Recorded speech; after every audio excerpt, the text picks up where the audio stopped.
တတိမကွာအသိပညာဖြင့်နေထိုင်ခြင်းအကြောင်းတရားဒေသနာတော်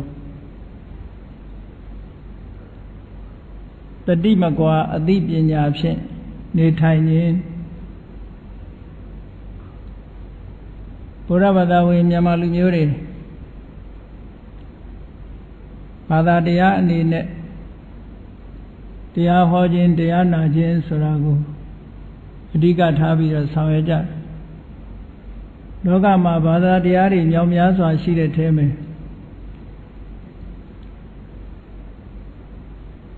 ဘုရားဘာသာကဘာသာတရားဆိုတဲ့အမည်အောက်မှာပါဝင်နေတော့လဲတကယ်တော့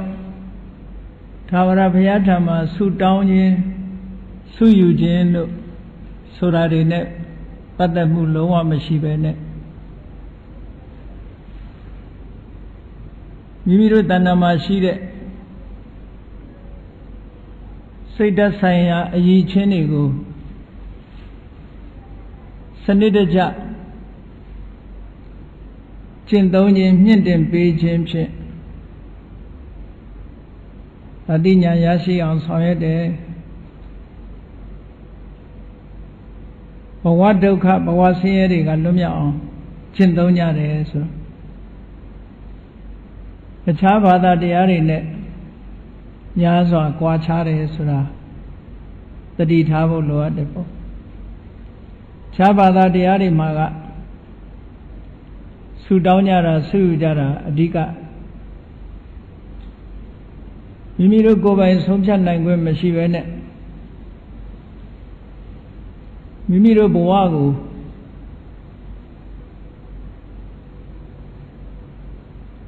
ပိုင်ဆိုင်ပြီးတော့စီမံဆုံးဖြတ်နေတဲ့ပုဂ္ဂိုလ်တူတကိုးရှင်ကြီးတူဒီလိုရှိနေတယ်ဆိုတာကိုယုံကြည်ပြီးတော့ထိုတကိုးရှင်ကြီးရဲ့ပြောသမျှဆိုသမျှဆုံးမဩဝါဒပေးသမျှကိုလိုက်နာကျင့်သုံးပြီးတော့မိမိတို့ဘဝကိုအနံ့ထားရတဲ့အနေအထားမျိုးပေါ့ဘုရားဘာသာမှာတော့ဒီလိုမဟုတ်ဘူးဘုရားကိုကိုးကွယ်တယ်ဆိုတဲ့နေရာမှာအမှန်တရားကိုထုတ်ဖော်ဟောကြားတဲ့ပုဂ္ဂိုလ်တဦးအနေနဲ့မှန်ကန်တဲ့လမ်းစဉ်တရားကိုသင်ယူပြီးတော့မိမိကိုယ်တိုင်ကိုကောင်းအောင်ပြုပြင်ပြီးတော့ကျင့်သုံးလိုက်နာတဲ့ဤစနစ်ပေါ့နော်အဲ့တော့ဤစနစ်ချင်းမတူဘူးဒါကြောင့်မို့ဒီကနေ့ဘုန်းကြီးတို့ကတတိမကွာအသိပညာဖြင့်နေထိုင်ခြင်းဆိုတာမြတ်စွာဘုရားဟောတဲ့စကားလေးကိုမြန်မာလိုပြန်ပြီးတော့ပြောတဲ့ဟာပါမြတ်စွာဘုရားကသုတ်တန်နှစ်ခုမှာဒီစကားကိုဟောထားတာရှိတယ်တန်ယုတ္တနိကေတတိသုံးဆိုတဲ့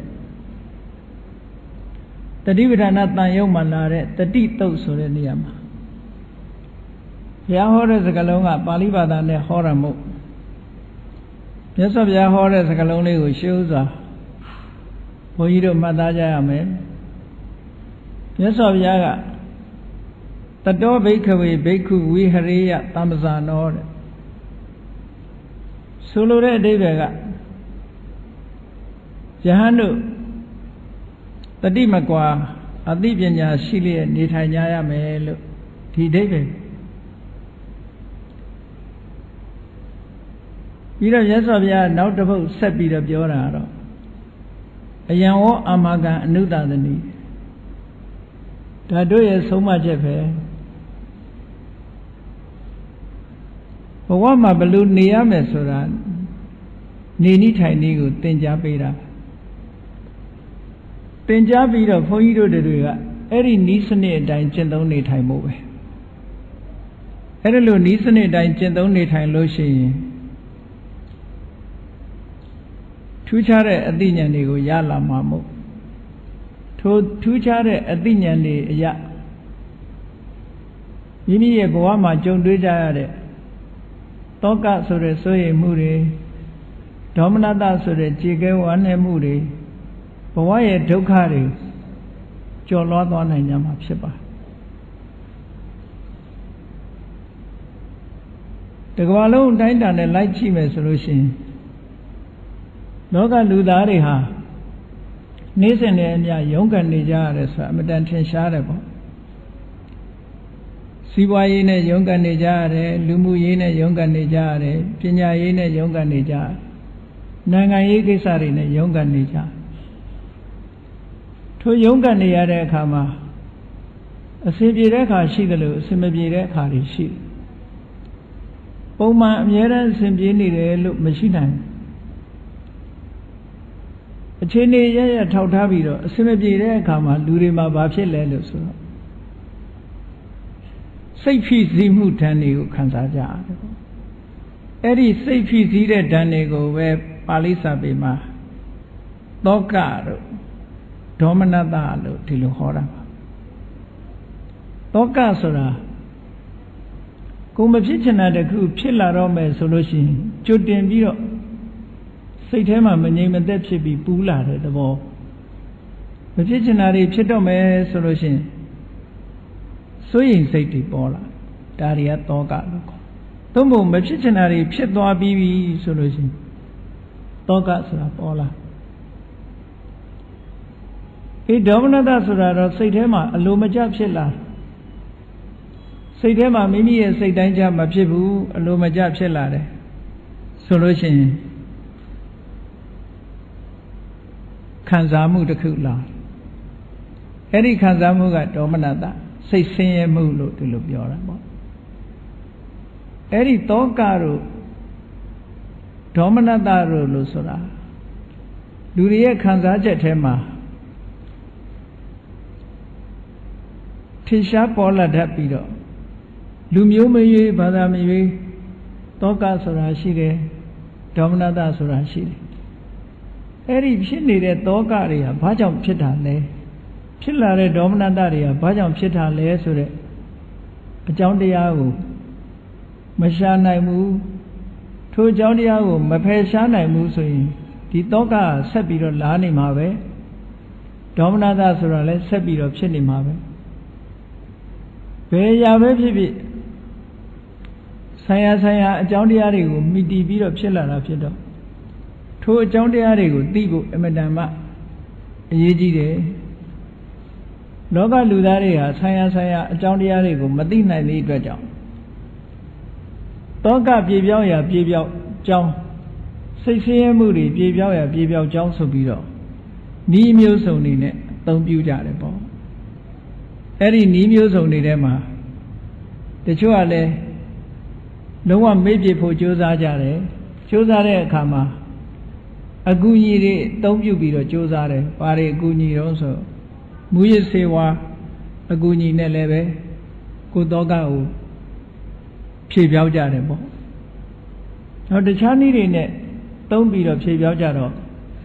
တကယ်ကတော့ဒါပြေပြောက်သွားတာမဟုတ်ဘူးအကြောင်းတရားကြီးကကိုယ်တဏ္ဍာမှာရှိနေတာရှိနေသည့်အတွက်ကြောင့်ခိတ္တခဏမှာစိတ်တွေထဲမှာပေါ်ပါသွားသလိုထင်ရတော့လည်းပဲဒုက္ခတစ်ခုယတနာတစ်ခုထပ်ပိုးလာရုံပဲရှိတယ်အဖြေမဟုတ်ဘူးဆိုတာအဲ့တော့မြတ်စွာဘုရားဟောတဲ့တရားကတော့ဒီလိုမဟုတ်ဘူးနောက်ထပ်ယတနာတစ်ခုကိုထပ်မတက်ဖဲနဲ့ရှိတဲ့အနေထားတစ်ခုကမှန်မှန်ကန်ကန်အသိဉာဏ်နဲ့စဉ်းစားတွေးခေါ်ပြီးတော့အမှန်သိပြီးတော့လျှော့ချနိုင်တဲ့နည်းစနစ်ပေါ့ stress လို့ခေါ်တဲ့ဒီစိတ်ရဲ့ဖိစီးမှုတွေပေါ့နော်ကမ္ဘာလောကမှာကြီးပွားတိုးတက်နေတဲ့ပုဂ္ဂိုလ်တွေလည်း stress ဆိုတဲ့စိတ်ဖိစီးမှုတွေရှိတာပဲအစမပြေတဲ့ပုဂ္ဂိုလ်တွေမှာလည်း stress ရှိတာပဲအမြဲတမ်းဖိစီးမှုတွေလူတွေရဲ့စိတ်ဟာလွှမ်းမိုးနေတယ်ဒီကနေ့ခေတ်မှာကြည့်လို့ရှိရင်ပို့ပြီးတော့ထင်ရှားတယ်ပေါ့အားလုံးဟာရှင်ပြိုင်ပြီးတော့ပြေးလွှားနေကြရတာဆိုတော့ဟိုတိုးတက်တယ်ဆိုတဲ့နိုင်ငံတွေမှာပို့ပြီးတော့ကြီးထွားတယ်ပေါ့ဒီ stress တွေကအဲ့ဒါတွေကိုရှော့ချဖို့နီးစနစ်ကောင်းတွေကတော့တခြားနီးစနစ်တွေနဲ့ရှော့ချတာဖြစ်ကောင်းဖြစ်နိုင်တော့လည်းပဲထိုရှော့ချမှုဟာအစဉ်သာဝရငြိမ်းချမ်းသွားတဲ့အဆင့်ကိုရောက်နိုင်တဲ့နီးစနစ်ဟာတွေ့ဖို့ရအမတန်မှခဲနေအဲ့တော့မြတ်စွာဘုရားဟောကြားတော်မူခဲ့တဲ့နီးစနစ်ကသာလဲအ အစင်ထာဝရလျှော့ချနိုင်တဲ့ဤစနစ်တစ်မျိုးဆိုတာသိရဘုန်းကြီးတို့မနှစ်ကကိုရီးယားနိုင်ငံသွားတော့ကအဘိဓမ္မာသင်တန်းသွားပို့ချတဲ့အခါမှာဒုံကုတ် University ကပါမောက္ခတွေတခြား University ကပါမောက္ခတွေတို့ကထိကတွေတို့လာပြီးတော့တက်ကြတယ်အဘိဓမ္မာဆိုတာကိုယ်နဲ့အနည်းဆက်သုံးပဲကိုယ်တဏ္ဍာမှာဖြစ်နေတဲ့သဘာဝတရားတွေကိုလေ့လာတဲ့ပညာရပ်တစ်ခုပဲပေါ့အဲ့ဒါသင်ရင်ကနေပြီးတော့သင်တန်းပြီးတဲ့အခါမှာသင်တန်းစီမံဆောင်ရွက်တဲ့ထေရဝါဒကိုရီးယားယဟန်တော်ကနေစီစဉ်ပေးတယ်ဆရာတော်နဲ့တွေ့ဖို့ဒီနေ့9ဦးဆိုပြီးတော့မေးချင်တာလေးမေးဖို့ဆိုပြီးသင်တန်းပြီးတဲ့အခါမှာအချိန်ပိုင်းလေးလာပြီးတော့တွေ့ကြတယ်ထင်တယ်တက္ကသိုလ်ကပါမောက္ခဆရာမတွေလာတော့သူတို့မိတ်ဆက်ပြီးတော့ပေးတယ်ပါမောက္ခကထိကတွေပါဆိုတော့ဘုန်းကြီးကမေးကြည့်တယ်ဘာပညာရပ်ကိုသင်တယ်လဲတက္ကသိုလ်မှာဘာပညာရပ်ကိုပို့ချတယ်လဲဆိုတော့တဦးကဖြေတယ် MSR တဲ့သူပို့ချတဲ့ဘာသာရပ်က MSR ဆိုတာဘာပြောတာလဲလို့မေးလိုက်တော့ mindfulness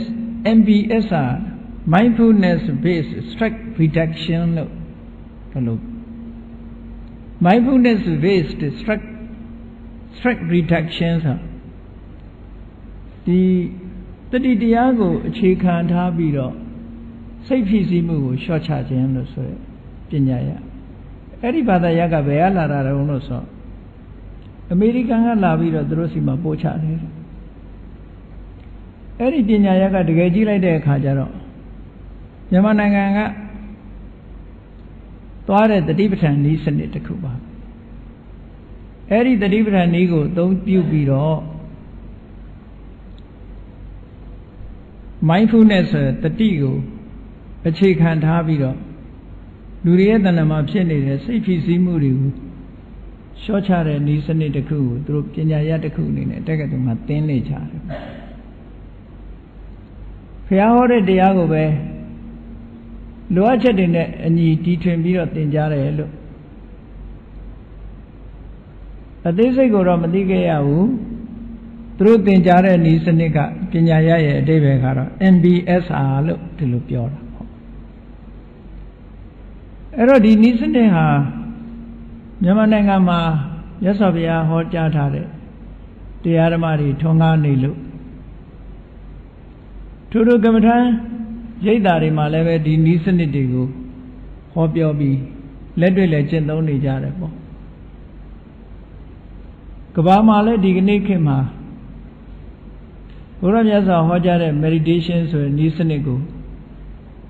ကျမ်းမာရေးအတွက်စိတ်ဓာတ်ဖြစ်စီမှုလျှော့ချဖို့အတွက်ဆိုတာတွေအတွက်အသုံးပြုနေကြတာကိုသိရတယ်ပေါ့အဲ့တော့မြတ်စွာဘုရားကိုယ်တိုင်ကဒီမှာ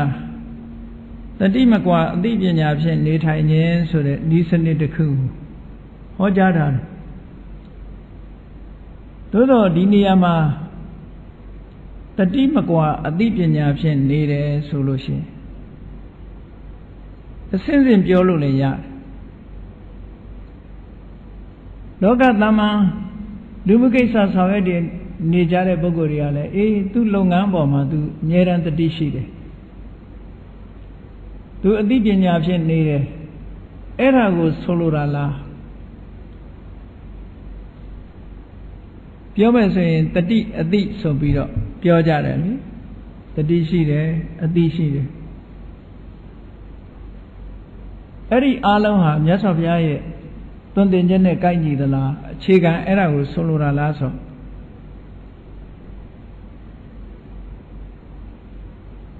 ဒီစကားလုံးနဲ့ပတ်သက်လာလို့ရှိရင်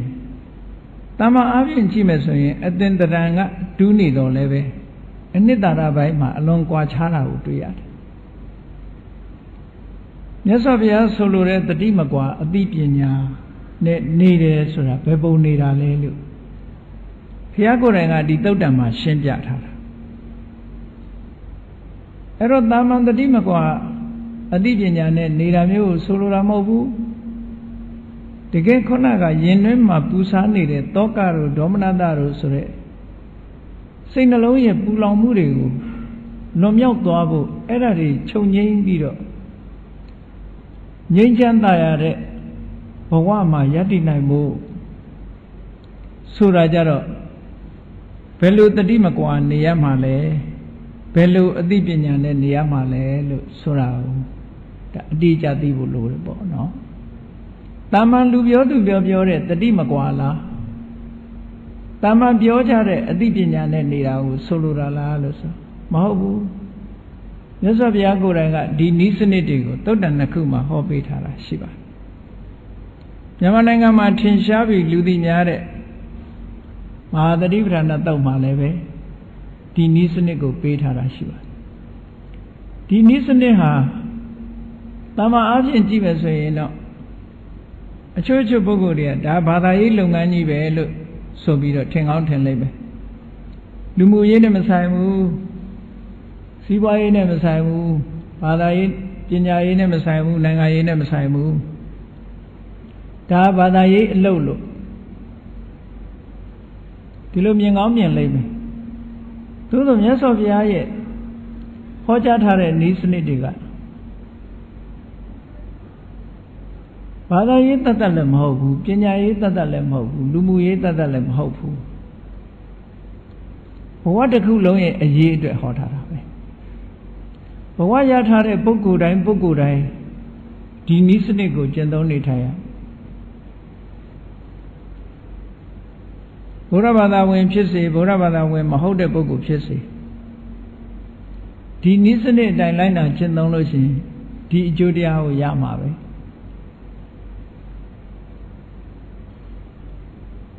တရားကိုကျင့်သုံးတယ်ဆိုတာဘုရားဘာသာဝင်ဖြစ်မှကျင့်သုံးရတာမဟုတ်ဘူးဘုရားဘာသာဝင်မဟုတ်လည်းကျင့်သုံးလို့ရဘာဖြစ်လို့လဲဆိုတရားဆိုတာတကယ် the law of nature ပဲတဘာဝပဲလမ်းကြောင်းနဲ့အလားတရံတူတယ်လမ်းကြောင်းကြီးတစ်ခုပေါ်မှာရှောက်မယ်ရွှေဒဂုံဘုရားကိုဥတည်ထားတဲ့လမ်းကြီးဆိုပါတော့အဲ့ဒီလမ်းကြောင်းပေါ်ရှောက်သွားလို့ရှိရင်ရွှေဒဂုံဘုရားရောက်ချင်တဲ့လူရောမရောက်ချင်တဲ့လူရောအဲ့ဒီလမ်းလျှောက်လို့ရှိရင်ရောက်သွားမှာတော့သိချတာပဲဒီလမ်းကြောင်းပေါ်တက်ပြီးလျှောက်ပဲဆိုလို့ရှိရင်ရောက်တာကြည့်ပဲအကုန်လုံးမရောက်တဲ့လူမရှိဘူးအဲ့ဒါမျိုးလိုပဲမြတ်စွာဘုရားဟောကြားတဲ့တရားဓမ္မဟာလူတိုင်းနဲ့သက်ဆိုင်တဲ့တရားဖြစ်တယ်ဘာသာရေးအလုပ်လို့တလုံးမဟုတ်ဘူးပေါ့နေ့စဉ်တဲ့ဘဝမှာလိုအပ်ချက်တွေရှိတယ်ဘာဖြစ်လို့လိုအပ်ချက်ရှိတာတုံးလို့ဆိုဘုန်းကြီးတို့တွေမှာနေ့စဉ်တဲ့အမြလူတိုင်းဟာတောကနဲ့နေကြရတယ်စိတ်ဆင်းရဲမှုတွေနဲ့ကြုံတွေ့ကြရတယ်တပည့်တော်တို့ကတော့အစဉ်ပြေးနေလို့ဘာတောကမှမရှိဘူးလို့ဒီလိုပြောကောင်းပြောလိုက်မယ်မရှိဘူးလို့ပြောလို့မရအောင်မကြုံသေးတာပဲရှိနိုင်တယ်ပေါ့နော်တောကမရှိတဲ့လူဆိုတာမရှိဘူးတောကရှိနေကြတယ်ပေါ့သမ္မာပုထုဇဉ်ပုဂ္ဂိုလ်မှန်သမျှတောကတို့ဒေါမနတတို့ဆိုတာဟာစိတ်ရဲ့ဖြစ်စည်းမှုအနေနဲ့ရှိနေတယ်အဲ့ဒီရှိနေတာတွေကိုမဖယ်ထုတ်နိုင်လို့ရှိရင်ငြိမ်းချမ်းတဲ့ဘဝချမ်းမြေ့သာရတဲ့ဘဝဘယ်လိုပဲစကလုံးလှလှတုံးထားတာမနေနိုင်ကြပါဘူးဘယ်သူမှနေနိုင်မယ်မဟုတ်ပါဘူးဒါကြောင့်မို့ဒီလိုချမ်းမြေ့သာရတဲ့ဘဝအေးချမ်းတဲ့သာရတဲ့ဘဝကိုနေဖို့ရအတွက်လိုအပ်ချက်တွေကဘာတွေတုံးဆိုရင်တချို့ကတော့စဉ်းစားကောင်းစဉ်းစားလိုက်မယ်ပစ္စည်းဥစ္စာတွေကြွယ်ဝချမ်းသာလို့ရှိရင်ချမ်းမြေ့သာရတဲ့ဘဝမှာနေနိုင်တယ်လို့တွက်ကောင်းတွက်လိုက်အလောက်ကိုင်းနေဝင်ငွေကောင်းတဲ့အလောက်ကိုင်းနေရှိထားလို့ရှိရင်လည်းချမ်းမြေ့သာရတဲ့ဘဝမှာနေရမယ်လို့ထင်ကောင်းထင်လိုက်အစဉ်ပြေးနေတဲ့လူမှုရေးဘဝမှာနေရလို့ရှိရင်လည်းချမ်းမြေ့သာရတဲ့ဘဝမှာနေရမယ်လို့ထင်ကောင်းထင်လိုက်မယ်တကယ်တော့လေလောကအရေးတွေမြည်မြပဲအစဉ်ပြေးနေချမ်းမြေ့သာရတဲ့ဘဝဆိုတာစစ်မှန်တဲ့နည်းစနစ်တစ်ခုမှမရှိပဲနဲ့ တောကကိန်းတဲ့ဘဝဒေါမနတကိန်းတဲ့ဘဝဆိုတာအမတန်မှခဲရင်ပါလိမ့်မယ်ချမ်းမြေ့တဲ့ဘဝကိုနေနိုင်မှာမဟုတ်ပါဘူးအဲ့တော့ချမ်းမြေ့တာယာတဲ့ဘဝကိုနေခြင်းလို့ရှိရင်အခုပြောတဲ့မြတ်စွာဘုရားဟောတဲ့တတိမကွာအသိပညာဖြင့်နေခြင်းဆိုတာကိုဒီစနစ်ကိုလိုက်နာကျင့်သုံးမယ်ဆိုလို့ရှိရင်တော့ချမ်းမြေ့ပျော်ရွှင်ဖွယ်ကောင်းတဲ့ဘဝတစ်ခုမှာနေနိုင်ဘယ်လိုအခက်ခဲဘယ်လိုပြဿနာနဲ့ပဲကြုံစိတ်ဓာတ်ကြံ့ခိုင်မှုဟာအမြဲတမ်းအရေးပါတယ်ပေါ့စိတ်ဓာတ်ကြံ့ခိုင်မှုမရှိဘူးဆိုလို့ရှိရင်ခုနပြောတဲ့အခြေအနေရရတဲ့နဲ့မိမိမလိုလားတဲ့အခြေအနေရရတဲ့နဲ့ရင်ဆိုင်လာလိုက်ပြီဆိုတာနဲ့တပြိုင်နက်လူရဲ့စိတ်နှလုံးဟာတုံလုံးခြောက်ခြားပြီးတော့ငြိမ်းချမ်းသာယာမှုတွေဟာအားလုံးဟာဆုံးရှုံးသွားနိုင်တယ်အဲ့ဒါလို့ဆုံးရှုံးမသွားရအောင်မြတ်စွာဘုရားသခင်ကိုရောမြတ်ကနေနီးထိုင်နီးကိုဟောထားတယ်တတိမကွာအသိပညာဖြင့်နေပါတဲ့တတောဘိက္ခွေဘိက္ခုတမ္ပဇာနောဝိဟရေယတတောဘိက္ခွေဘိက္ခုဝိဟရေယတမ္ပဇာနောတတိမကွာအသိပညာဖြင့်နေပါအယံဝောအမကံအနုတသနီဒါဟာတို့ရဲ့အဆုံးအမသွန်သင်ချက်ပဲဖြစ်တယ်အဲ့တော့ဘယ်လိုနေရမယ်ဆိုတာကိုမြတ်စွာဘုရားကတတိမကွာဆိုတာဘယ်မှာတတိမကွာရမှာလဲအသိပညာဆိုတာဘယ်လိုအသိပညာမျိုးလဲဆိုတာdefine လုပ်ဖို့လိုအပ်တယ်ပေါ့အနုမို့ဆိုလို့ရှိရင်လူတိုင်းဟာထင်ကြတယ်အိမ်မှာပဲအလုံးလုံးတာဖြစ်စေရုံးမှာပဲအလုံးလုံးတာဖြစ်စေ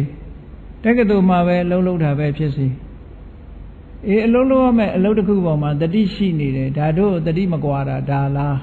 ပြောလို့ရတာပေါ့နော်အသိပညာဆိုတို့တတ်ထားတဲ့အသိပညာတွေနဲ့နေတယ်ဒါအသိပညာတွေရှင်နေတယ်လို့ဒီလိုဆိုလိုတာလားဆိုမြတ်စွာဘုရားကစကလုံးချင်းတူပေမဲ့လို့အနှစ်သာရချင်းမတူတာကိုဒီနေရာမှာခွဲခြားပြီးတော့ပြထားတယ်အဲ့တော့ဘဝမှာခုနပြောတဲ့နှလုံးထဲမှာပူလောင်မှုတွေကင်းပြီးတော့အင်းငိမ့်တဲ့ဘဝကိုနေကြလို့ရှိရင်တတိတရားနဲ့နေရမယ်တတိဆိုတာမြန်မာလူမျိုးတွေဖို့မှာအမတန်မှရင်းနှီးနေတဲ့စကားလုံးတစ်လုံးဖြစ်တယ်သို့တော့တတိဆိုတဲ့စကားလုံးဟာမြန်မာစကားလုံးမဟုတ်ဘူးပါဠိဘာသာစကားလုံးဖြစ်တယ်တတိဆိုတာအာယုန်တစ်ခုရယူပေးနေတဲ့သဘောလေးကိုတတိလို့ပြောတာအဲ့တော့အင်္ဂလိပ်လိုပြန်တဲ့အခါကျတော့တတိကို mindfulness လို့ဒီလိုပြန်လေးရှိကြတယ်အဲ့ဒါ mindfulness လို့ပြန်တာကတော့ပစ္စုပန်မှာပစ္စုပန်ဆက်ဆက်အာယုံပေါ်နေတဲ့အချိန်မှာ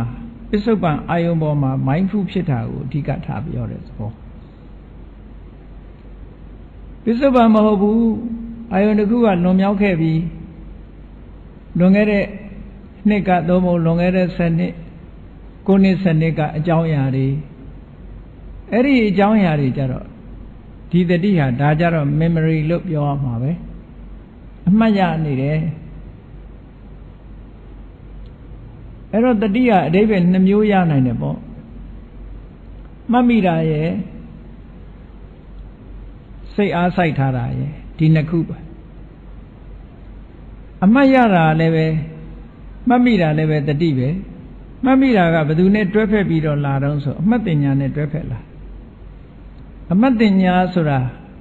အာယုန်နဲ့တွေ့တဲ့အချိန်မှာစိတ်ကမှတ်သားလိုက်တာ noting system ပေါ့မှတ်သားလိုက်တာစိတ်ထဲကမှတ်သားလိုက်တာမှတ်သားလိုက်တဲ့အတိုင်းနောက်တစ်ခါဒါမျိုးတွေ့ရင်သူကဒါပဲဆိုတာကိုသိသွားအဲ့ဒါကတင်ညာရဲ့အလုပ်ပဲတတိကြတော့အဲ့ဒီအာယုံကိုရယူပေးတာကတတိအာယုံကိုရယူပေးတာကတတိမှတ်မိတာကတင်ညာလို့ဒီလိုနှစ်ခုပြောလို့ရတယ်ပေါ့ပစ္စုပန်ဆက်ဆက်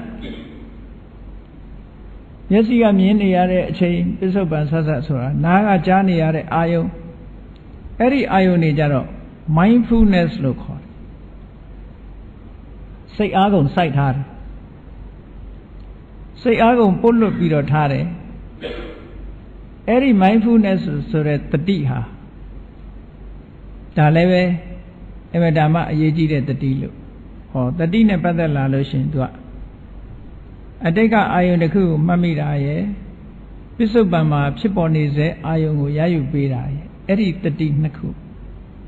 တတိရဲ့ဆောင်ရွက်မှုနှစ်ခုရှိတယ်အဲ့ဒီထဲမှာမြတ်စွာဘုရားကဆိုလိုတာကတော့ကိုနေထိုင်တဲ့အချိန်မှာ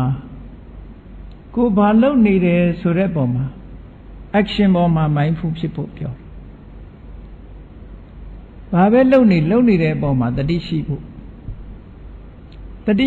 ဆိုတဲ့နေရာမှာဘယ်နေရာမှာတတိရှိရမလဲလို့ခုနကစိတ်ရဲ့ငြိမ်းချမ်းမှုကိုရကျင်ယူခြင်းတဲ့ပုဂ္ဂိုလ်တွေဘယ်လိုလေးကျင်ရမလဲလို့ဆိုတာမဟာသတိပဋ္ဌာန်တော့မှာမြတ်စွာဘုရားကအာယုံ၄မျိုးပေးထားတာရှိတယ်နံပါတ်1ကကာယ body ပေါ့မိမိရဲ့ body ပေါ်မှာ mindful လောက်တာပေါ့နောက်တစ်ခုကလူတွေမှာခံစားမှုဆိုတာရှိတယ်ခံစားတာဆိုတာကောင်းတဲ့အာယုန်နဲ့တွေ့လို့ရှိရင်ဝမ်းသာတယ်ဆိုတဲ့ခံစားမှုမကောင်းတဲ့အာယုန်နဲ့တွေ့တဲ့အခါစိတ်ပြည့်ဝမ်းနေတယ်ဆိုတဲ့ခံစားမှုကောင်းမကောင်းအလယ်လက်ရှိတဲ့အာယုန်မှာမထင်ရှားတဲ့ခံစားမှုလို့ဆိုပြီးတော့အချင်းချင်းအားဖြင့်လူတွေရဲ့စိတ်ခံစားမှုဒီခံစားမှုဆိုတာလည်းပဲလူတွေဖို့မှာအမြဲတမ်းအရေးကြီးတဲ့အရာတစ်ခုပဲအဲ့ဒီခံစားမှုပေါ်မှာလည်းပဲ mindfulness ဖြစ်ဖို့မြတ်စွာဘုရားဟောတယ်နောက်တစ်ခုကတော့လူတွေရဲ့စိတ်ဓာတ်ကိုယ့်ရဲ့ဖြစ်ပေါ်နေတဲ့စိတ်အခြေအနေပေါ်မှာလည်းပဲ mindfulness ဖြစ်ဖို့တမန်အဖြစ်မိမိစိတ်ကိုကိုယ်စိတ်ကိုကိုသိတယ်လို့ထင်ကောင်းထင်ပဲဖြစ်တော့လေကိုယ်စိတ်ကိုကိုမသိတာပိုများပါတယ်အဲ့တော့သိရမှာပါလဲလို့ဆိုရင်ငါစိတ်လေးမှာလိုချင်တတ်မဲ့မှုတွေလောဘတွေငါစိတ်ထဲမှာဖြစ်ပေါ်လာသလားစိတ်နဲ့ရှင်တွဲလာသလားမုန်းတီးတဲ့ဒေါသတွေငါစိတ်ထဲမှာရှင်တွဲလာသလားအမှန်မသိတဲ့မောဟတွေတွေ့ဝေမှုတွေငါစိတ်ထဲမှာရှင်တွဲနေသလားငါစိတ်နဲ့တွဲနေသလားလို့ကိုယ့်ရဲ့စိတ်ကလေးရဲ့အနေအထားတစ်ခုကိုဆင်ခြင်သုံးသပ်နေတာ mindfulness အဲ့တော့ကိုယ်စိတ်ကိုလည်းကိုယ်လေးလာအကဲခတ်နေရမယ်လို့ဆိုတာတတိထားเสียတစ်ခုနောက်တစ်ခုကတော့ general point အနေနဲ့ပေးလိုက်တာမြတ်စွာဘုရားဓမ္မနုပဒနာဆိုဓမ္မဆိုတာအလုံးကိုရည်ညွှန်းပြီးတော့ပေးလိုက်တဲ့အမည်နာမတစ်ခုပဲပေါ့ဥပမာပြောမယ်ဆိုရင်လူတွေရဲ့စိတ်မှာဖြစ်ပေါ်လာတဲ့နိဝရဏတရား၅ပါးဆိုတာရှိတယ်နိဝရဏတရား၅ပါးဆိုတာကာမိသန္တနိဝရဏနှစ်သက်စရာအာယုန်ဒီပေါ်မှာနှစ်သက်တွေ့တာခြင်းနဲ့စိတ်ဆန္ဒခံစားခြင်းနဲ့စိတ်ဆန္ဒ desire for sense of pleasure ကာမိသန္တ desire for sense of pleasure အာယုန်ဒီပေါ်မှာခံစားလို့တဲ့စိတ်ဆန္ဒအဲ့ဒီအာယုန်ပေါ်မှာခံစားလို့တဲ့စိတ်ဆန္ဒဟာလည်းပဲကိုယ်တဏ္ဍာမှာရှိသလားမရှိဘူးလားဖြစ်သလားမဖြစ်ဘူးလားတတိထားရမယ်လို့ဒါပြောတယ်နောက်တစ်ခုကစိတ်ထဲမှာအလိုမကျဖြစ်တတ်တာတွေရှိတယ်ဖြာပါဒနိဝရဏမုန်းတီးမှုအလိုမကျမှုအဲ့ဒါတွေရောကိုယ်စိတ်ထဲမှာဖြစ်သလားလို့ဆင်ခြင်စဉ်းစားတာနောက်တစ်ခုကောင်းတာလုပ်တဲ့အလုပ်တစ်ခုမှာပညာရေးကိစ္စပဲဖြစ်ဖြစ်လေ့လာနေတာပဲဖြစ်ဖြစ်တစ်ခုဖြစ်လာလို့ရှင်စိတ်အားတွေရောကျသွားတဲ့ဌိနမိတ်တာဆိုတာလဲလာတတ်တယ်ပေါ့ဌိနဆိုတာသူက unwillingness ဆောင်ရွက်ခြင်းနဲ့စိတ်ရောကျသွားတာ နည်းအားဖြင့်ပြောမယ်ဆိုရင် tiredness of mind စိတ်ရဲ့ဒီနွမ်းနယ်မှုဖြစ်သွားတဲ့သဘောမိဒ္ဒဆိုတာကြတော့ tiredness body သို့မဟုတ်မိဒ္ဒဆိုတာစေတသိက်တရားတွေရဲ့နေထိုင်ပိုင်သွားမှုအဲ့တော့ဌိနမိဒ္ဒကရှင်တွဲလာပြီမဲ့လို့ဌိနဆိုတဲ့သဘောတရားစိတ်ထဲမှာဆက်ပြီးတော့မလှုပ်ချင်ဘူးတွန်းဆုတ်လာတယ်ဌိနထိုတွန်းဆုတ်မှုလွန်ကဲလာလို့ရှင်ခန္ဓာကိုယ်ကပါငိုက်မြည်လာတယ်မိဒ္ဒဒီသဘောကိုဆိုလိုတာပေါ့နော်စာပေကျမ်းကနေမှာတော့ဌိနနဲ့မိဒ္ဒဟာစိတ်နဲ့စေတသိက်နှစ်ခုပေါ်မှာစိတ်ရဲ့လှုပ်ဆောင်နိုင်စွမ်းမရှိတဲ့သဘောကိုဌိနစေတသိက်တို့ရဲ့လှုပ်ဆောင်နိုင်စွမ်းမရှိတာကိုမိဒ္ဒလို့ဒီလိုဟောတယ်သို့တော့တစ်ခါတစ်ခါမိဒ္ဒဟာခန္ဓာကိုယ်နဲ့လည်းသက်ဆိုင်မှုတွေရှိတယ်ပေါ့သက်ဆိုင်မှုပြတာတွေရှိတယ်ခန္ဓာကိုယ်ရဲ့ပင်ပန်းနွမ်းနယ်မှုကြောင့်လူတွေကငိုက်မြည်လာတယ်ဆိုတာအဲ့တော့အဲ့ဒီစိတ်ဝင်စားမှုရော့ကျလာတဲ့သဘောတရားတစ်ခုဟာလည်းပဲအောင်မြင်မှုအတွက်အနှောင့်အယှက်တစ်ခုအနေနဲ့တို့စိတ်ထဲမှာရှိသလားစိတ်အားတက်ကြွမှုတွေကုံဆုံးနေသလားဆိုတာဒါကိုလည်းသိရှိဖို့လိုတယ်လို့ဒီလိုဆိုတာနောက်တစ်ခုကဥဒိစ္စကုက္ကုစစိတ်လေးကငြိမ်အောင်ထားလို့မရဘူးလွင့်ပြန်နေတယ်ကုက္ကုစတစ်စုံတစ်ခုလုံးမိတာတို့မလုံးမိတာတို့အပေါ်မှာနောင်တရနေတယ်စိတ်ထဲမှာပူပန်နေတယ်အဲ့ဒါမျိုးရောရှိသလားအလုပ်တစ်ခုလုပ်လို့မအောင်မြင်တဲ့အပေါ်မှာစိတ်ဟာမကြေမနပ်ဖြစ်နေသလားအဲ့ဒီဖြစ်နေလို့ရှိရင်ဒါဥဒိစ္စကုက္ကုစဆိုတဲ့និဝရဏဖြစ်တယ်လို့ပြောတယ်နောက်ကိုလုပ်နေတဲ့လုပ်ငန်းတစ်ခုပေါ်မှာဟုတ်သလားမဟုတ်ဘူးလားဆိုတဲ့ဇဝေဇဝါဖြစ်မှုတန်တရားဖြစ်မှုကဝိသိကိစ္စအဲ့ဒီဝိသိကိစ္စကလည်းအနှောင့်အယှက်တစ်ခုဒါကြောင့်မို့ဒီဓမ္မနုပဒနာအကြတော့ဒီစိတ်ရဲ့သဘာဝတရားတွေကိုဆင်ញင်သုံးသပ်ဖို့သိဖို့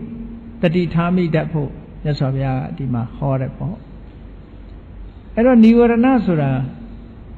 mental hindrances စိတ်ရဲ့အဟန့်အတားတွေပေါ့ကုသိုလ်စိတ်တွေဖြစ်ဖို့ရာအတွက်အဟန့်အတားစိတ်ကောင်းနှလုံးကောင်းတွေဝင်လာဖို့ရာအတွက်အဟန့်အတားစိတ်ရဲ့အညစ်အကြေးလို့ဒီလိုသတ်မှတ်တယ်စိတ်ရဲ့အညစ်အကြေးတွေဒီသဘာဝတရားတွေမိမိတဏ္ဍာမှာလွှမ်းမိုးလာလို့ရှိရင်ဘာဖြစ်လာတော့ဆိုပညာတွေလည်းအားပြော့လာတယ်စဉ်းစားဉာဏ်တွေလည်းအားပြော့သွားနိုင်တယ်ပေါ့ဒါကြောင့်မို့လို့ဒီတရားတွေမိမိတဏ္ဍာရှိမရှိအမြဲတမ်း mindfulness လုပ်ရမယ် mindful လုပ်ရမယ်လို့အဲ့ဒါကိုဆိုလိုတယ်မြတ်စွာဘုရားကတတိမကွာနေတယ်ဆိုတာဘာနဲ့တတိမကွာရမှာလဲလို့ဆိုတော့ကိုယ်ခန္ဓာကိုယ်မှာဥပမာမယ်ဘုန်းကြီးတို့တွေဟာကိုယ်ကတော့ထိုင်းနေတယ်စိတ်ကတဏှာရောက်နေတယ်ကိုယ်ကတော့လဲလျောင်းနေတယ်စိတ်ကတဏှာရောက်နေတယ်ကိုယ်ကလမ်းလျှောက်နေတယ်စိတ်ကတဏှာရောက်နေတယ်စိတ်နဲ့ကိုယ်နဲ့ဟာအမြဲတမ်းကွာနေတယ်လို့ဖြစ်တယ်အံ့ကြမဖြစ်ဘူးအံ့ကြမဖြစ်သည့်အတွက်ကြောင့်ဒါ mindfulness ဖြစ်နေတာလို့ပြောလို့မရဘူး mindfulness ဖြစ်နေတာထိုင်းနေရင်ထိုင်းနေတယ်လို့သိနေတာအိတ်နေရင်အိတ်နေတယ်လို့တတိရှိနေတာလမ်းလျှောက်နေရင်လမ်းလျှောက်နေတယ်လို့တတိရှိနေတာအဲ့ဒီတတိရှိနေဖို့ကိုယ့်ကိုယ်လေ့ကျင့်ပြီးတော့ပေးရမယ်တဲ့ဒါအစပထမတတိကောင်းလာအောင်လေ့ကျင့်တဲ့နည်းစနစ်တွေကိုမြတ်စွာဘုရားဟောတယ်အဲ့ဒါလို့လေ့ကျင့်တဲ့အခါမှာဘာတွေလိုအပ်တုံလို့ဆိုတော့ကျိုးပန်းအထောက်မှုဆိုတာလိုအပ်တယ်ကျိုးပန်းအထောက်မှုဆိုတာအထောက်အကူပစ္စည်းတစ်ခုအနေနဲ့အထောက်အကူပြုတဲ့သဘာဝတရားတစ်ခုအနေနဲ့ကိုယ်တဏ္ဍာမှာရှိထားမရှိဘူးဆိုလို့ရှိရင်ဒီ mindfulness ဆိုတာအကုန်လုံးဖြစ်မလာနိုင်ဘူးပေါ့မိမိစိတ်အားတင်းပြီးတော့အေးငါရဲ့ခန္ဓာကိုယ်အမူအရာတိုင်းငါဟာစင်စစ်မပြတ်သိနေအောင်ကြိုးစားမယ်လို့ဒီလိုကြိုးစားလို့ရှိရင်တော့ဒါတမ္မာဝါယာမလို့ခေါ်တာပဲအဲ့ဒါလို့ကြိုးပမ်းအထုတ်မှုမဟာသတိပဋ္ဌာန်သုံးပါဆိုလို့ရှိရင်အာတာပီဆိုတဲ့စကားလုံးကိုသုံးတယ်မြတ်စွာဘုရားအဲ့ဒါလို့ကြိုးပမ်းအထုတ်မှုဟာစိတ်ရဲ့အညစ်အကြေးတွေကိုဖယ်ရှားပြစ်နိုင်လောက်အောင်စွမ်းဆောင်ထားလို့ သူ့ကိုအတ္တပြီးပြင်းထန်တဲ့လုံလဝိရိယတစ်ခုကြိုးပမ်းအထောက်မှုရှိရဤကြိုးပမ်းအထောက်တယ်ဆိုတဲ့နေရာမှာဘာလို့သေးတုံးဆိုလို့ရှိရင်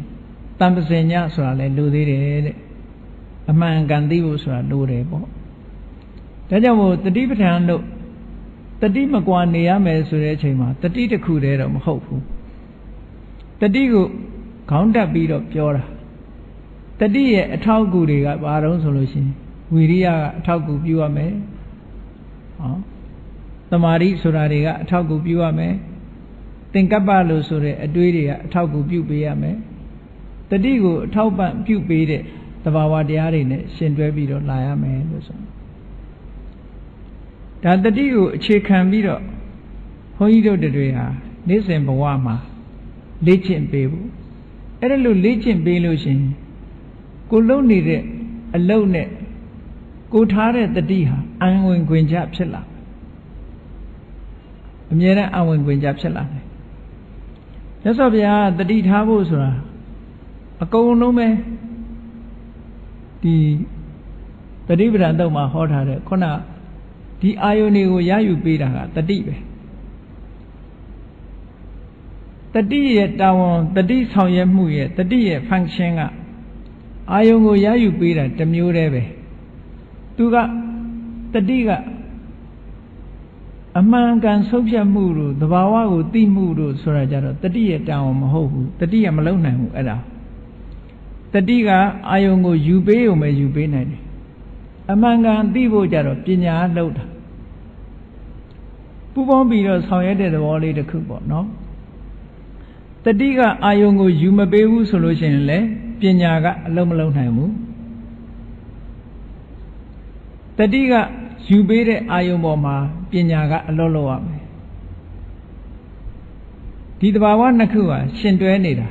ဒါကြောင့်မို့မြတ်စွာဘုရားကတတိမကွာအသိပညာဖြင့်နေလို့ဆိုတာတတိကယူပေးုံပဲဥပမာဘာနဲ့တူတုံးဆိုလို့ရှိရင်ဘုန်းကြီးတို့တွေစာအုပ်ကိုဖတ်ချင်တယ်ဆိုလို့ရှိရင်လက်ကနေစာအုပ်ကိုဖွင့်ပေးဖို့လိုအပ်တယ်ပေါ့လက်ကနေစာအုပ်ကိုဖွင့်ပေးပြီးတော့မှမျက်စိကကြည့်လို့ရတာလက်ရဲ့အကူအညီမပါလို့ရှိရင်မျက်စိကဘာမှမတတ်နိုင်ဘူးမျက်စိကစာအုပ်မဖွင့်နိုင်ဘူးအဲ့တော့လက်ကနေစာအုပ်ဖွင့်ပေးတယ်မျက်စိကကြည့်တယ်ဟောပူပေါင်းပြီးဆောင်ရွက်တဲ့သဘောလေးပေါ့တတိနဲ့ပညာကလည်းပဲအဲ့ဒီတိုင်းပဲတတိကအာယုံကိုရယူပေးတယ်တတိရယူပေးတဲ့အာယုံရဲ့သဘာဝကိုသိတာကပညာလို့ဒါကြောင့်မို့တတိနဲ့ပညာဟာတွဲဖက်ပြီးတော့လာရတယ်လှုပ်တစ်ခုလှုပ်တဲ့အခါအဲ့တော့မြတ်စွာဘုရားဆိုလိုတဲ့တတိမကွာတတိနဲ့နေရမယ်လို့ဆိုတာဟာမိမိခန္ဓာကိုယ်မှာ body မှာတတိစိုက်ထားဖို့မိမိရဲ့ခံစားချက်ဝေဒနာပေါ်မှာတတိစိုက်ထားတာမိမိရဲ့အသိစိတ်ပေါ်မှာတတိစိုက်ထားတာဓမ္မလို့ဆိုတဲ့ general object ပေါ့အဲ့ဒီပေါ်မှာတတိစိုက်ထားတာဓမ္မနုပဒနာလို့ဆိုလိုက်တဲ့ဖြင့်ဘယ်အာယုံပဲဖြစ်ဖြစ်တတိစိုက်လို့ရတယ်လို့ဆိုတဲ့အဓိပ္ပာယ်ရသွားတယ်အဲ့ဒါလို့အာယုံ၄မျိုးပေါ်မှာတတိကိုလေ့ကျင့်ပေးရမယ်အဲ့ဒီတတိကိုလေ့ကျင့်ပေးပြီးတော့မြတ်စွာဘုရားကပညာအသိပညာဖြင့်နေရမယ်ဆိုအဲ့ဒီနေရာမှာအသိပညာကိုတမ္ပစင်ညလို့ခေါ်ပါဠိဘာသာနဲ့တမ္ပစင်ညပုဂ္ဂိုလ်ကိုရည်ညွှန်းတဲ့အခါကျတော့တမ္ပဇာနာလို့သုံးတယ်ပညာကိုရည်ညွှန်းတဲ့အခါကျတော့တမ္ပစင်ညလို့သုံးတယ်ဒီစကားလုံးလေးကပုဂ္ဂိုလ်ကိုရည်ညွှန်းတဲ့စကားလုံးပညာကိုရည်ညွှန်းတဲ့စကားလုံးလို့နှစ်ခုရှိတယ်ပေါ့အဲ့တော့တမ္ပစင်ညဆိုတာဆင်ခြင်တုံတရားလို့ဘာသာပြန်လို့ရတယ်တတိကယူပေးတဲ့အာယုံပေါ်မှာဆင်ခြင်တုံတရားရှိရမယ်ဆင်ခြင်တုံတရားဆိုတဲ့နေရာမှာသူကစာပေကျမ်းဂန်တွေမှာတမ္ပစင်ညဆိုတာကိုခွဲထားတာရှိတယ်တပ္ပယတမ္ပစင်ညဆိုတာဆင်ခြင်တုံတရားလို့ဆိုတဲ့နေရာမှာဥပမာမဲ့အစာအာဟာရလေးတစ်ခုပဲကြည့်ဒီအစာအာဟာရကငါနဲ့တော်သလားငါနဲ့ င့်တော်သလားငါနဲ့မသင့်တော်ဘူးလားဒီလိုဆင်ញင်တုံတရားတဲ့အဲ့ဒါလို့အရာရာမှာစဉ်းစားဉာဏ်နဲ့ဆင်ញင်ပြီးတော့ကြည့်တတ်ရမယ်လို့ဒါလေ့ကျင့်ပြီးတော့ယူတဲ့သဘောပေါ့အဲ့ဒါကိုတပ္ပယတမ္ပစဉ္ညကိုနဲ့သင့်တော်တာကိုသာရွေးချယ်တတ်တာတပ္ပယတမ္ပစဉ္ညလို့ခေါ်တယ်နောက်တစ်ခုကတော့တထကတမ္ပစဉ္ညကိုယ့်အတွက်အကျိုးဖြစ်ထွန်းတဲ့ဟာကိုရွေးချယ်တယ်အကျိုးဖြစ်ထွန်းတဲ့ဟာရွေးချယ်တယ်ဆိုတာဆိုပါစို့အေးတဲ့ရာသီမှာဆိုရင်ငါနှွေးထွေးတဲ့အဝတ်ကိုဝတ်ရမယ်ပူတဲ့ရာသီမှာဆိုလို့ရှိရင်ဟာလားအပူခံနိုင်တယ်သို့မဟုတ်အပူသက်သာတဲ့အဝတ်မျိုးပါလွားတဲ့အဝတ်မျိုးကိုရွေးချယ်တယ်ဒီလိုကိုယ်နဲ့တင့်တော်ပြီးတော့အကျိုးဖြစ်ထွန်းမဲ့အရာကိုရွေးချယ်တယ်ပေါ့အဲ့ဒါလိုရွေးချယ်တာတတ္တကတမ္ပစဉ္ညဒီစကားကိုပြောလို့ရှိရင်ကောင်းကျိုးဖြစ်မလားဒီစကားပြောရင်ဆိုးကျိုးဖြစ်မလားဖြစ်ပေါ်လာမဲ့အကျိုးတရားတွေကိုဆင်ញင်သုံးသပ်နိုင်တာတတ္ထကတမ္ပစဉ္ညလို့ခေါ်တယ်အဲ့ဒီတတ္ထကတမ္ပစဉ္ညတို့တပ္ပယတမ္ပစဉ္ညတို့အခြေခံပြီးတော့နောက်ဆုံးဒီတဲ့အဆင့်မြင့်တဲ့တမ္ပစဉ္ညကြတော့အတ္တမောဟတမ္ပစဉ္ညလို့ခေါ်တယ်သဘာဝတရားတွေရဲ့လှုပ်ရှားမှုတွေဟာသဘာဝတရားတက်တဲ့အကြောင်းအကျိုးဆက်ပြီးတော့လှုပ်ရှားနေတယ်ပုဂ္ဂိုလ်တ attva မပါဘူးဆိုတာထိအောင်သိမြင်တဲ့အသိဉာဏ်မျိုးကြတော့သူကအတ္တမောဟတမ္ပစဉ္ညလို့ခေါ်တယ်ပို့ပြီးတော့အဆင့်မြင့်တယ်ပေါ့အဲ့ဒါကြတော့အဲ့တော့ဒီနေရာမှာမြတ်စွာဘုရားကအသိပညာဖြင့်နေပါလို့ဆိုတဲ့နေရာမှာဘုန်းကြီးတို့တွေနေ့စဉ်နဲ့အမျှလှုပ်ရှားသွားလာနေတဲ့အခါမှာတတိထားပြီးတော့အသိပညာဖြင့်နေရမယ့်ဟာတွေကဘာတွေလဲလို့ဆိုတာကိုဘုရား9မျိုးခွဲပြထားတယ်မဟာသတိပဋ္ဌာန်သုတ်မှာလည်းပဲ9မျိုးပဲအခုတတိသုတ်မှာလည်းပဲဒီ9မျိုးကိုဟောထားနံပါတ်1ကဘာတော့ဆိုရင်ကိုယ်လက်လှုပ်ရှားမှုလေကိုယ်လက်လှုပ်ရှားမှုလေးနဲ့ပတ်သက်လာတဲ့အခါမှာခုနကအသိပညာမကင်းกว่าတတိမကွာအသိပညာဖြင့်လောက်ရမယ်လို့ဒီလိုဆိုကိုယ်လက်လှုပ်ရှားတယ်ဆိုတဲ့အခါမှာတာမန်အသေးစားလှုပ်ရှားမှုလေးတွေဥပမာရှေ့ကိုခြေတလန်းလှမ်းတယ်သို့မဟုတ်နောက်ကိုခြေတလန်းဆုပ်တယ်ခန္ဓာကိုယ်ရှေ့ကိုတိုးတယ်နောက်ကိုဆုပ်တယ်အဲ့ဒါလို့အတိုးဆုပ်လုပ်တဲ့ဟာကိုလည်းပဲတတိတမ္ပစဉ္ညနဲ့လေ့ကျင့်ယူရမယ်လို့ဒီလိုပြောတယ်တတိလွတ်သွားတာနဲ့တပြိုင်နက်လူဟာကြည်ဒုက္ခရောက်ကြတာပဲလေမတော်တဆချော်ကြတာတို့လဲတာတို့ဘာတို့ဒါတတိလွတ်သွားတဲ့သဘောပေါ့နော်အဲ့တော့မြတ်စွာဘုရားကအဲ့ဒီအသေးစိတ်လေးတွေကစပြီးတော့ရှေ့တိုးတာနောက်ဆုတ်တာလေးကစပြီးတော့တတိရှိရမယ်ဆင်ញင်တုံရှိရမယ်ဒီရှေ့ကိုတိုးလိုက်လို့ရှိရင်ရှေ့မှာအန္တရာယ်ရှိသလားသို့မဟုတ်ရှေ့ကိုတိုးရင်ဘာမှမဖြစ်ဘူးလားဆိုတာကိုဆင်ញင်စဉ်းစားမှုဒါလေ့ကျင့်နေတာပဲကိုယ့်ဘဝမှာဒါဒီအသေးစိတ်လေးကစပြီးတော့လေ့ကျင့်သွားတာအဲ့ဒါနံပါတ်1လေ့ကျင့်တာနံပါတ်2ကျတော့ဘာလို့ဆိုကြည်တာရှုတာနဲ့ပတ်သက်ပြီးတော့လေ့ကျင့်တာမျက်လုံးဆိုတာကြည့်ဖို့ထားတာဟုတ်တယ်သို့တော့ကြည့်တဲ့အခါမှာလည်းပဲ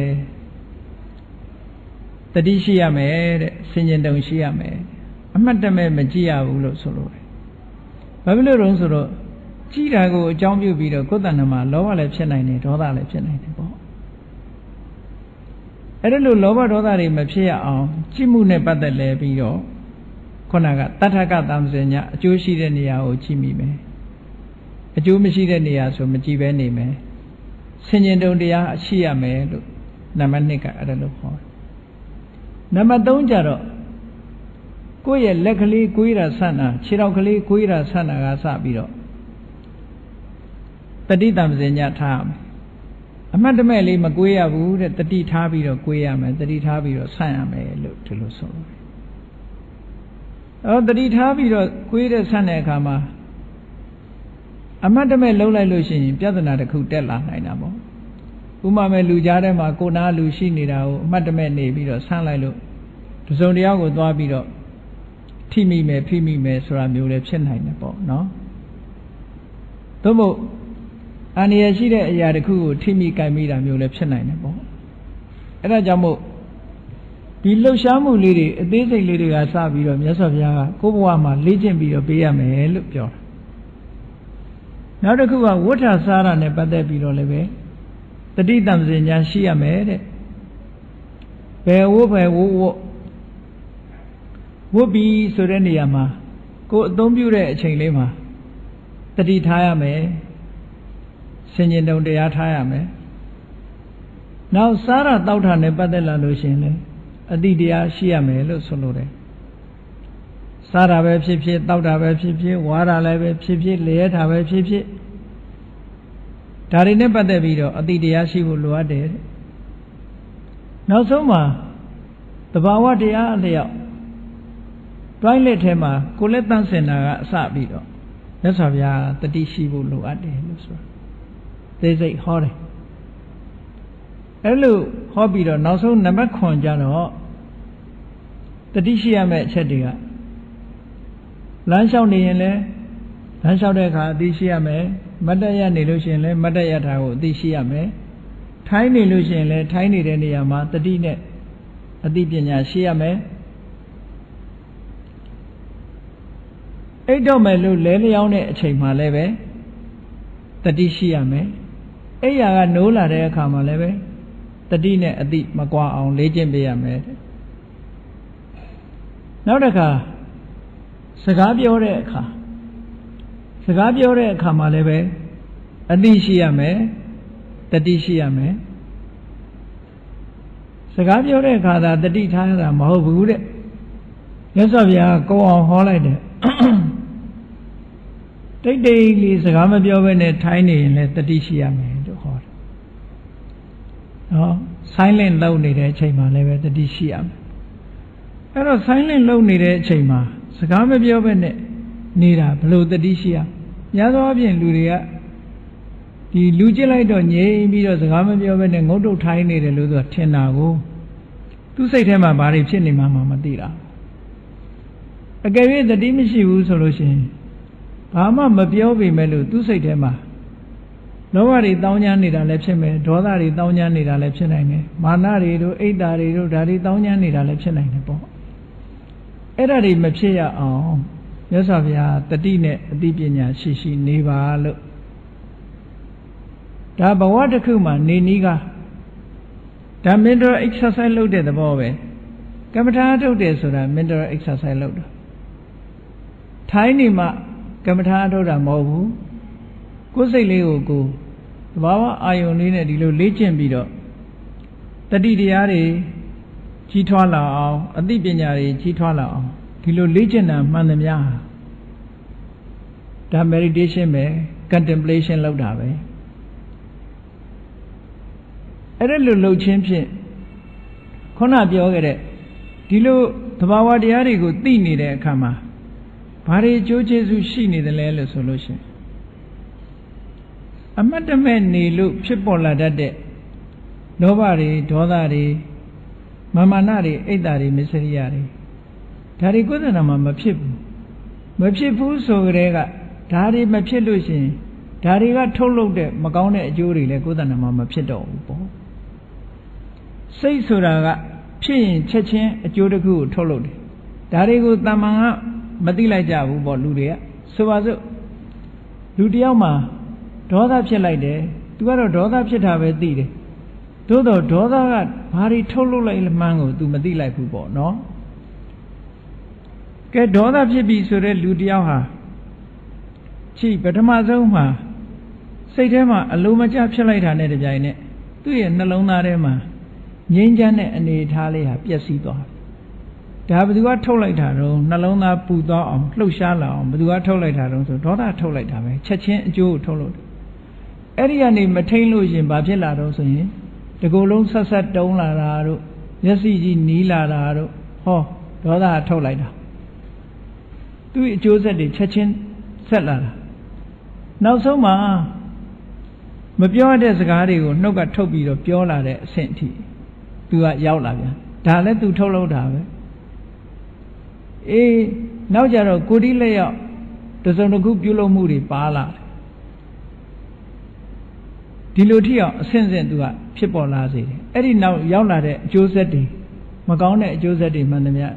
ဒါသူကချက်ချင်းထုတ်သွားတာအဲ့ဒါကြောင့်မို့လို့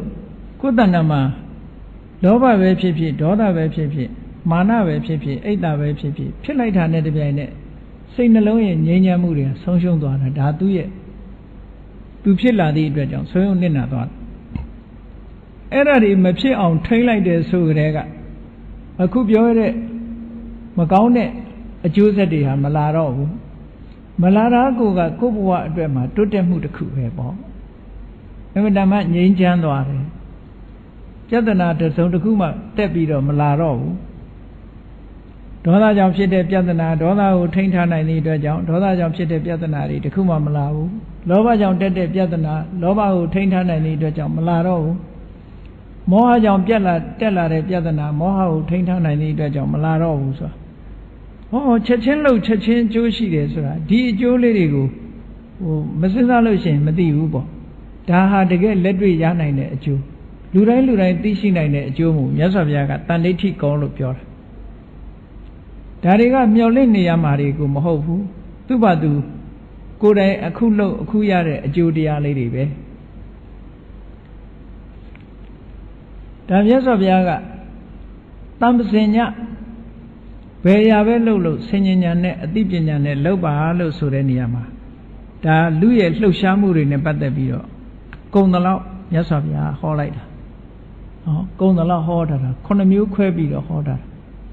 ဒီပေါ်မှာတတိနဲ့ပညာကိုအသိပညာကိုလေ့ကျင့်ပေးပါတဲ့နောက်တစ်သုတ်ကြတော့မြတ်စွာဘုရားကဘာနဲ့ဟောပြတော့ဆိုအသိပညာရဲ့အစွမ်းဟာဒါတွေမကသေးဘူးဒါကအခြေခံပဲရှိသေးတယ်ဒီတဲ့အသိပညာတိုးတက်လာတဲ့အခါကျတော့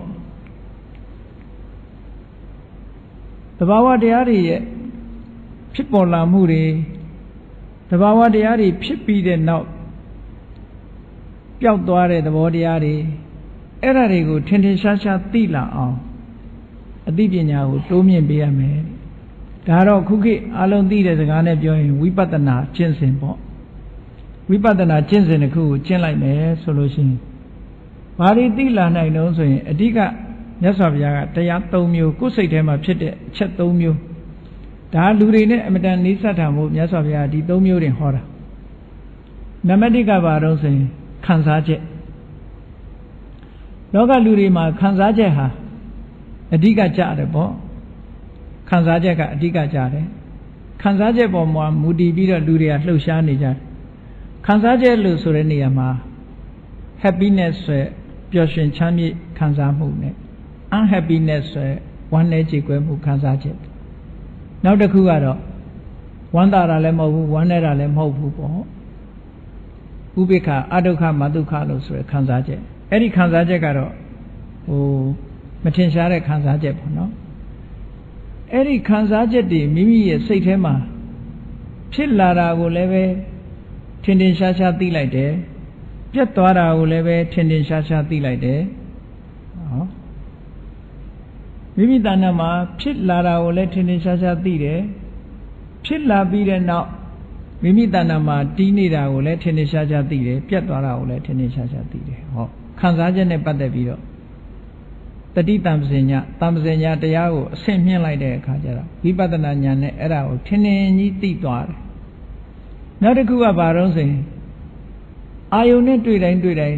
မှတ်တမ်းတင်တတ်တဲ့တင်ညာအဲ့ဒီတင်ညာတရားပေါ်လာတာကိုလည်းပဲထင်ထင်ရှားရှားသိတယ်တင်ညာတရားရဲ့လှုပ်ဆောင်မှုတွေကိုလည်းထင်ထင်ရှားရှားသိတယ်ချုပ်ငိမ့်သွားတာကိုလည်းပဲထင်ထင်ရှားရှားသိလိုက်တယ်နောက်တစ်ခုကဘုန်းကြီးတို့တွေမှာစိတ်ကလေးပေါ်လာတာနဲ့တပြိုင်နက်ဟိုတွေးဒီတွေးတတ်တဲ့အတွေးကလေးတွေရှိတယ်ပေါ့အဲ့ဒီအတွေးကိုဝိတက်လို့ခေါ်တယ်ကြံစီခြင်းစိတ်ကူးခြင်းလို့ခေါ်တယ်အဲ့ဒီစိတ်ကူးခြင်းဆိုတဲ့ဒီအတွေးလေးတွေကိုလည်းပဲပေါ်လာတာကိုလည်းသိလိုက်တယ်တို့အတွေးလေးပျောက်သွားတာကိုလည်းသိလိုက်တယ်ထင်ရှားရှိပြီးတော့ဆောင်ရွက်နေတာကိုလည်းသိလိုက်တယ်လို့ဒီလိုထင်ထင်ရှားရှားကိုယ်တဏ္ဍာမှာသဘာဝတရားတွေရဲ့ဖြစ်လာမှုပျက်စီးသွားမှုတွေကိုထင်ထင်ရှားရှားသိလာပြီဆိုလို့ရှိရင် ဒါအစစ်မြင့်တဲ့ insight knowledge ပဲဝိပဿနာဉာဏ်လို့ခေါ်တာအဲ့ဒီဝိပဿနာဉာဏ်ရှိလာပြီဆိုလို့ရှိရင်ခုနကလောဘတွေဒေါသတွေမောဟတွေဟာပို့ပြီးတော့ဝေးဝေးလန်လန်ရောက်တော့အောင်ဖယ်ရှားပြစ်နိုင်တဲ့စွမ်းရည်တတ္တိတွေရလာဒီဝိပဿနာဉာဏ်ရှင်းတန်သွားပြီဆိုတဲ့အခါမှာအဲ့ဒီဝိပဿနာဉာဏ်ရဲ့အရှိန်အဟုန်ကြီးမားလာတာနဲ့တပြိုင်နက်သူကအကျိုးတစ်ခုဖြစ်ပေါ်စေတယ်ဝိပဿနာဉာဏ်ကျင့်လိုက်လို့နောက်ဆုံးရလာတဲ့အသိဉာဏ်ကတော့ဘာလို့ဆိုလို့ရှိရင်သင်္ခါရတရားတွေရဲ့သဘာဝကိုဆင်ញင်စဉ်းစားရင်ကနေပြီးသင်္ခါရသဘာဝတွေအလုံးနောက်ဆုံးပိတ်ချုပ်သွားတဲ့နေရာကိုမြင်လိုက်တာနဲ့တပြိုင်နက်ခုနကလောဘဆိုတာတွေလည်းအမြစ်ပါပြုတ်သွားတယ်ဒေါသဆိုတာတွေလည်းအမြစ်ပါပြုတ်သွားတယ်မောဟဆိုတာတွေလည်းအမြစ်ပါပြုတ်သွားတယ်နောက်ထပ်မလာနိုင်တော့ဘူးအဲ့ဒါကိုပဲဝိပဿနာအရှိန်မြင့်လို့ရလာတဲ့ message ပေါ်တာလို့ပြောတာเนาะအဲ့ဒါလို့ message ပေါ်လာပြီးတဲ့နောက်မှာထပ်ပြီးတော့တေချာလောက်အောင်လောဘဒေါသမောဟတွေရဲ့အပူတွေကိုထပ်ပြီးတော့ညှိမ့်ပေးတာကဖို့စိတ်လို့ပြောတယ်သင်္ခါရတွေရဲ့ချုပ်ငြိမ်းရာဖြစ်တဲ့ချုပ်ဆုံးရာဖြစ်တဲ့နိဗ္ဗာန်ကိုမြင်လိုက်တာနဲ့တပြိုင်နက်ကိုယ်တဏ္ဍာမှာရှိတဲ့အဆိုးတရားတွေဟာလုံးဝအမြစ်ပါမကြံပျောက်သွားတယ်အဲ့ဒီဤစနစ်ဟာအဲ့ဒီအကျိုးတရားဟာဘယ်ကနေရတာတုံးဆိုတော့ insight knowledge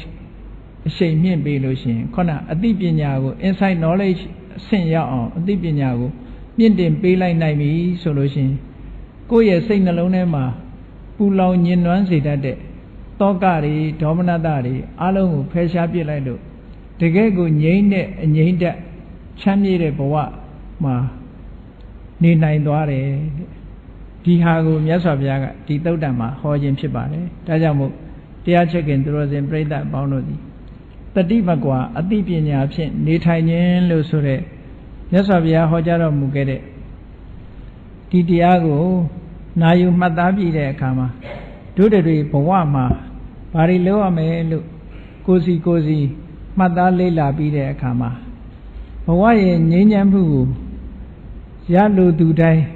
ဒီလမ်းစဉ်အတိုင်းလေ့ကျင့်ခြင်းဖြင့်တို့တွေရမှာပဲလို့ဧကံယုံကြည်ပြီးတော့ကြင်ကြံကြိုးကုပ်အားထုတ်နိုင်ကြပါစေကုန်သတည်း